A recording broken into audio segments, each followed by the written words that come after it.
Ito yung dahilan kung bakit naniniwala ang mga sulpot na tumalikod ang unang iglesia. Sabi niya dito, ang Panginoong Hesus mismo nagsabi na pag-alis niya ay sisirain ng mga ganid na lobo ang iglesia. Mababasa daw sa Gawa 20:29. Kapatid, kaunting correction lang nga, hindi ang ating Panginoong Hesukristo ang nagsalita dyan, kundi si Apostol Pablo, okay? At sinaliksik ko talaga ang tekstong yan kung bakit nga ba yan ang basenhan nila kung bakit tumalikod ang unang iglesia. Ito yung aral na itinuro sa kanilang mga membro, basahin natin. Ganito ang pahayag sa atin ng Apostol Pablo. Gawa 20:29, aking talastas na pag-alis ko ay magsisipasok sa inyo ang mga ganid na lobo na hindi magpapatawad sa kawan. Ano kaya ang ibig sabihin ni Apostol Pablo sa tinuran niyang pag-alis? Siya mismo ang magpapaliwanag nito sa atin. Ikalawang Timoteo 4:6, sapagkat ako'y inialay na at ang panahon ng aking pagpanaw ay dumating na. Sa makatuwid pagkatapos ng panahon ng mga apostol ay kapag sila'y namatay na, iyon ang panahon kung kailan tatalikod ang Iglesia ni Kristo at hindi katakataka kung bakit ang Iglesia Katolika ang nakagisnan ng marami na relihiyon. Ngayon, saliksikin natin kung gaano katotoo ang aral na ito. Totoo nga ba na ang pag-alis na sinasabi ni Apostol Pablo dyan sa Gawa 20:29 ay ang kanyang pagpanaw? Ang totoong sagot ay makikita mismo natin dito sa mga Gawa, chapter 20 lang din mismo.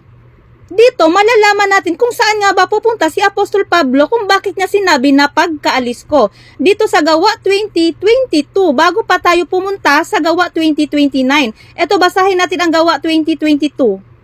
Ngayon bilang pagsunod sa Espiritu Santo ako'y pupunta sa Jerusalem. Ibig sabihin sa Jerusalem daw siya pupunta bago pa niya sinabihan na pagkaalis ko. Alam kong pagkaalis ko'y magsisipasok ang mababangis na asong gubat. Yan ang ibig sabihin. Pagkaalis niya, ibig sabihin papunta siyang Jerusalem. Ngayon, balikan natin itong ikalawang Timoteo 4:6 kung bakit nga ba sinabi ni Apostol Pablo dyan na sapagkat ako'y inaalay na at ang panahon ng aking pagpanaw ay dumating na. Bakit nga ba niyan naisabi at sinong kausap niya dyan? Kaya ngayon ay babasahin natin ang ikalawang Timoteo chapter 4 verse 6. Pero para maliwanag, basahin muna natin itong verse 5.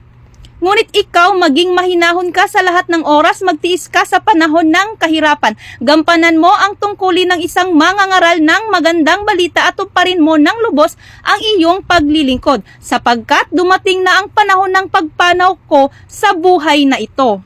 Ako'y mistulang isang handog na ibinubuhos sa dambana. Sino ang kausap ni Apostol Pablo dito? Sinasabi niya, ngunit ikaw. Sino ang kausap niya dito?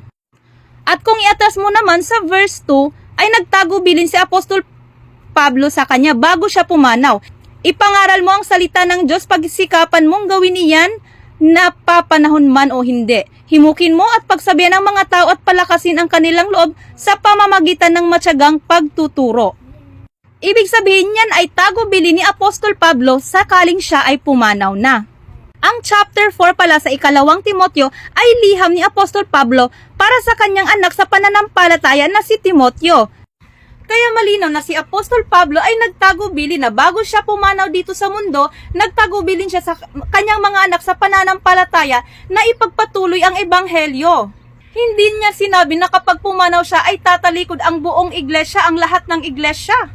Balikan natin ang Gawa 20:29 na kung sino nga ba ang kausap ni Apostol Pablo dyan. Kung sino nga ba ang tatalikod. Ngayon, basahin natin ang Gawa chapter 20 mismo kung sino nga ba ang sinabihan ni Apostol Pablo na tatalikod. Kung sino ang kausap niya dito. Makikita dito sa verse 17, mababasa natin.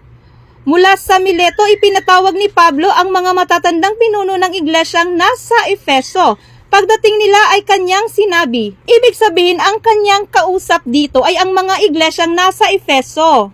Ang sinasabi ni Apostol Pablo na tatalikod. Dito sa 20, ingatan niyo ang inyong sarili at ang buong kawan na inilagay ng Espiritu Santo sa inyong pangangasiwa. Dito alam kong pagkaalis ko'y magsisipasok ang mababangis na asong gubat at walang patawad nilang lalapain ang kawan. Mula na rin sa inyo'y may lilitaw na mga taong magsasalita ng kasinungalingan.